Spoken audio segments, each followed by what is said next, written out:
बाबू बैठो बैठ जाओ है ना। भाग थी भैया तनी साइड दी हलो, तनी साइड दी हलो है, तनी ब्रेक डांस है लोग दिखावे दो। देखा है चढ़ल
सुने सैया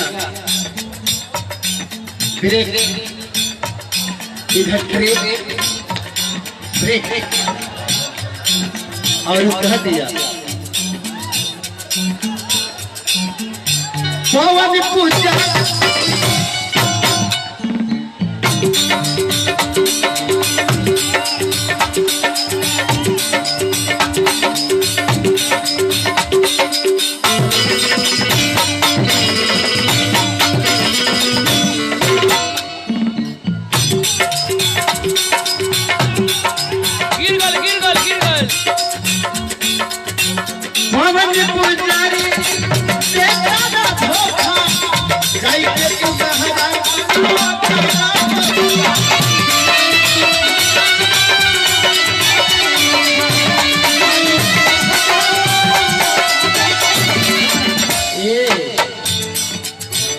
हेने के लोग हेने के लोग हेने के आओ आओ आओ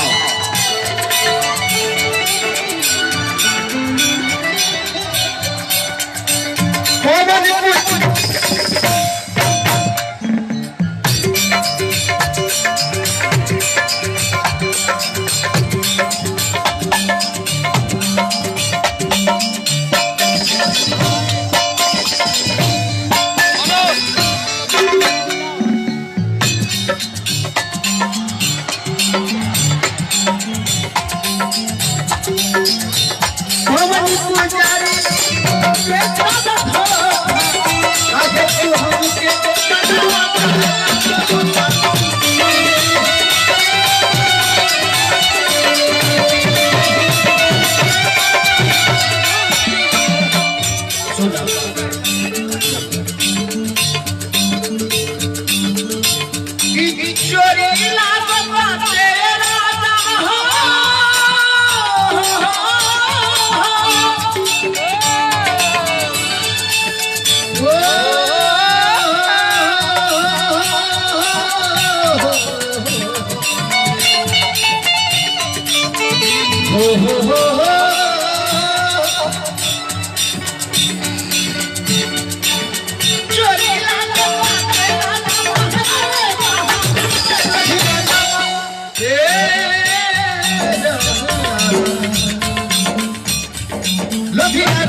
और मुर्गी सही रखे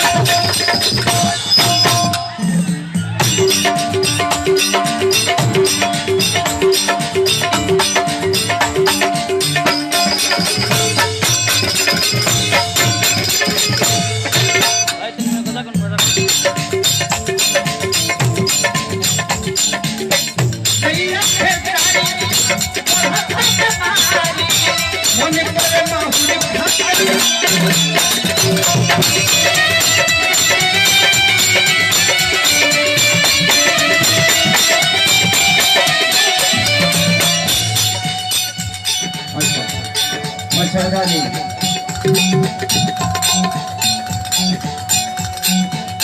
हमारा के छोड़ के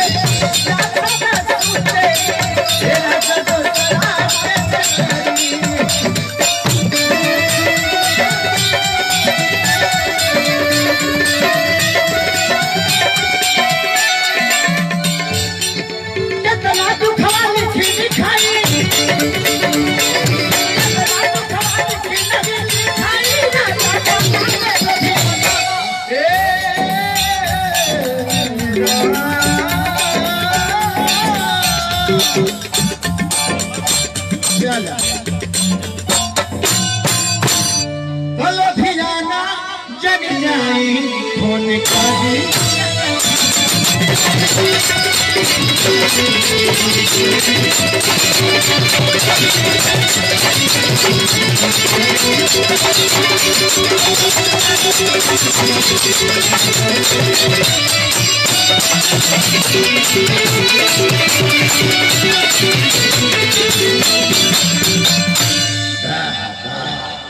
चलिए को भैया के भाई आदेश का रीतलाल भैया के परिवार से आदेश आइल बा और हमारा खातिर बड़ा सर्वोपरि परिवार ये परिवार के बड़ा कर्जा बा। सच में मैं कभी सोचा नहीं था कि मैं पटना में रहूंगा, लेकिन आपके परिवार ने मुझे बसाया। सब पूरी फैमिली को मैं दिल से शुक्रिया अदा करूंगा अपने रीतलाल बड़े भैया का, जिन्होंने आज मुझे लगता है कि पटना में इतना बड़ा सैलाब आज तक कहीं नहीं देखा मैंने। कार्यक्रम तो किया हूं मैं, लेकिन आप लोगों ने जो आज प्यार दिया खेसरिया को रीतलाल भैया के दरवाजे पे, ये आजीवन खेसरिया भूलने वाला नहीं है। और कोई भी जग परोजन हो, अगर सत्यनारायण भगवान के कथा भी होना, आप मेरे को मत बुलाइएगा, आप जरूर बुलाइएगा। इसलिए और आज इतने भीड़ के साथ पहली बार मैं इतना देर तक गाया हूँ, ये मेरे जीवन का सबसे बड़ा रिकॉर्ड है। नहीं तो नाटक खेसरिया जहाँ सुमिरन करेला कि मंच भासेला। जीवन में मेरा पहला ऐसा एक दो और भी शो है जो बाहर गांव किया हूं मैं, लेकिन आज जो शो हुआ इतने आज मुझे लगता है कि 1.5 लाख से ज्यादा पब्लिक थी आज। और पलामू झारखंड में मुखिया जी का प्रोग्राम किया था इस बार 5 लाख ज्यादा कर दीजिएगा। बड़ा दूर रोड खराब है ना, मेरा 4 गो पूरा टूट गया था। हमारा नहीं गाड़ी का, हमारे में धूरा ना लगेगा, हमारे में पूरा लगेगा। भाई भाई आई लव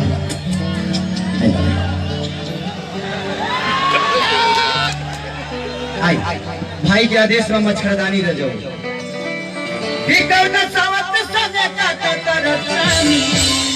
लगा के मच्छरदानी रजो। थैंक यू, दिल से प्रणाम, लव यू। फोटो लेंगे, ले लीजिए, इतना पैसा दिए हैं तो इतना तो नहीं है सकते हैं। 4 को ले लीजिए, इतना 3 भर दे दीजिए। अच्छा उमेश अनमोल जी, क्या बात है, तो हमारा भी सारे लगेंगे यार। तो उमेश अनमोल हमारे बड़े भाई हैं, उस हिसाब से जोड़ रहा हूँ मैं। साधन जी के साथ नहीं है ना भैया? अच्छा तो रिकॉर्डिंग नहीं हो पाएगा।